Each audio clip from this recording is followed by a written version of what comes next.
আসসালামু আলাইকুম বন্ধুরা, কেমন আছো তোমরা সবাই? আশা করি ভালো আছো, আমিও ভালো আছি। অনেক দিন পরে তোমাদের সঙ্গে আমি রেসিপির ভিডিও শেয়ার করছি। কিছুদিন আগে আমার ফোনটা পড়ে ভেঙে গিয়েছিল, তার জন্য আমি কিন্তু ভিডিও ছাড়তে পারিনি। তার জন্য আমি খুব দুঃখিত।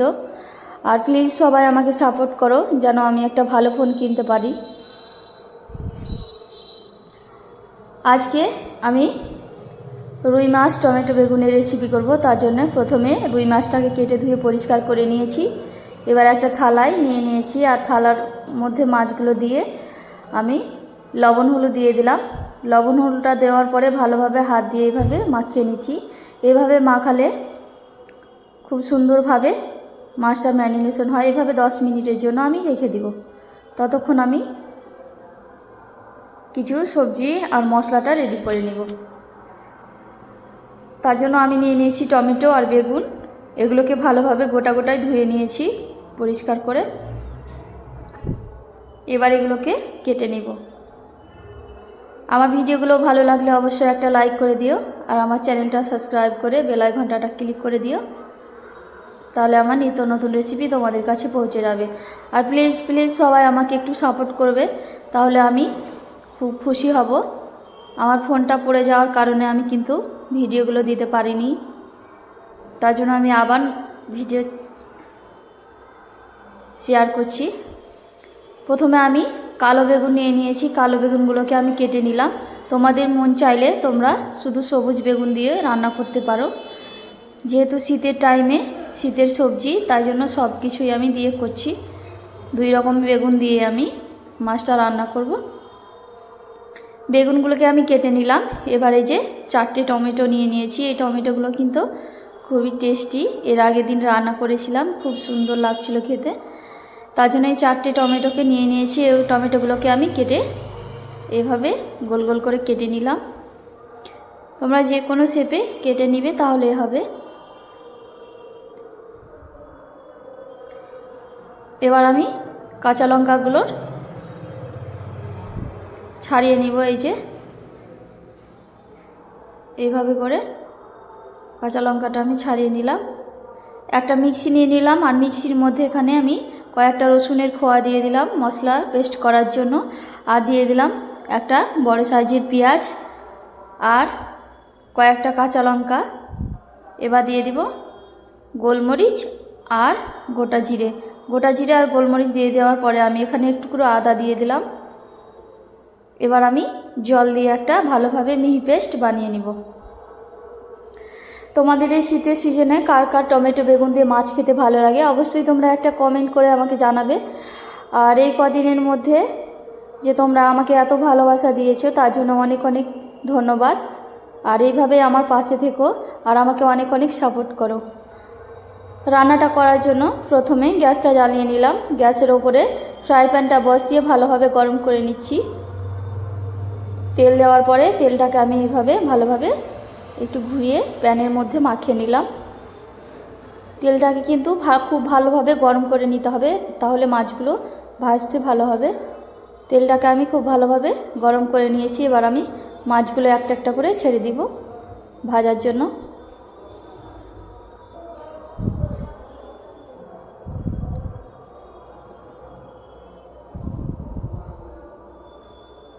এই কদিন ফোনটা ভেঙে গিয়েছিল, তার কারণে মনটা খুব খারাপ ছিল, ভিডিও ছাড়তে পারিনি আমি। ফোনটা আবার আমি ঠিক করে নিয়েছি। আর ভিডিওগুলো পুরোটা দেখার অনুরোধ রইল। মাছগুলো দেওয়ার পরে এক পিঠ আমার ভাজা হয়ে গেছে। এই যে আবারও এভাবে উল্টে পাল্টে দিচ্ছি আর এক পিঠ ভাজার জন্য।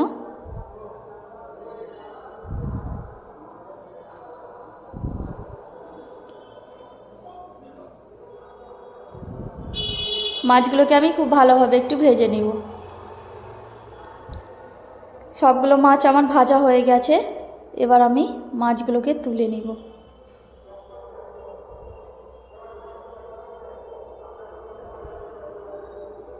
মাছগুলোকে আমি তুলে নিচ্ছি।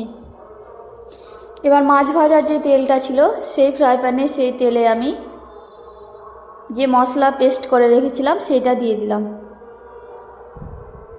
মশলার পেস্টটা দেওয়ার পরে খুব ভালোভাবে এইভাবে নাড়িয়ে দিলাম। এবার আমি মিক্সিটা ধুয়ে একটু দিয়ে দিলাম জলটা মশলাটা কষানোর জন্য। এভাবে একটু জল দিয়ে মশলাটা কষালে মাছের টেস্টটা কিন্তু খুবই ভালো হয়, কাঁচা গন্ধ থাকে না, আর মাছ রান্নাটা খুবই ভালো হয়। সব জল শুকিয়ে গেছে, মশলাটাও খুব ভালোভাবে কষানো হয়ে গেছে। এবার আমি বেগুনগুলো দিয়ে দিলাম। বেগুনগুলো দেওয়ার পরে আমি এখানে একটু নাড়িয়ে দিয়ে এই যে লবণ দিয়ে দিলাম পরিমাণ মতো, আর দিয়ে দিব হলুদ গুঁড়ো। যেহেতু বেগুন দিয়েছি তার কারণে আমি এখানে হলুদ গুঁড়োটা আবারও দিচ্ছি, আর লবণটাও দিচ্ছি। লবণটা তোমাদের টেস্ট অনুযায়ী তোমরা দিয়ে নেবে, আর হলুদ গুঁড়োটাও পরিমাণ মতো দিয়ে নেবে। এবার ভালোভাবে নাড়িয়ে দিলাম। এবার ঢাকনা দিয়ে একটু কষিয়ে নিব ভালোভাবে।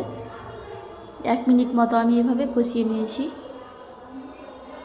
এবার আমি জল দিয়ে দিলাম, পরিমাণ মতো আমি জল দিয়ে দিলাম।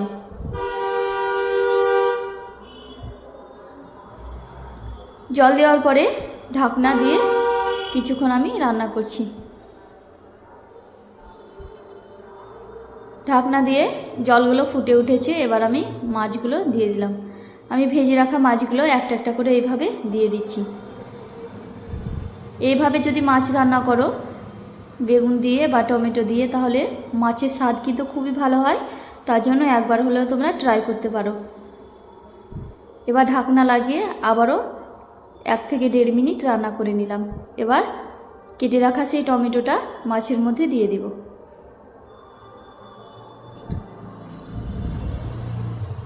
সবগুলো টমেটো আমি দিয়ে দিলাম।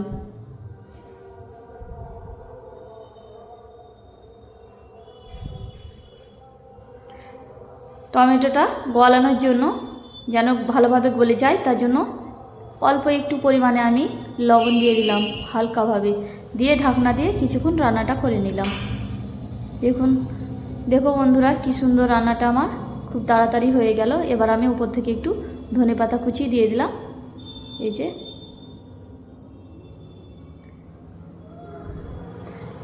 শীতের দিনে শীতের সবজি দিয়ে যে রান্নাগুলো কি সুন্দর ভালো হয়, খেতেও অনেকটা টেস্টি লাগে। তার জন্য আমি এই টমেটো বেগুন দিয়ে রেসিপিটা করছি। ভালো লাগলে অবশ্যই একটা শেয়ার করে দিও, আর লাইক কমেন্ট করে পাশে থেকো, আর আমাকে অনেক অনেক সবাই সাপোর্ট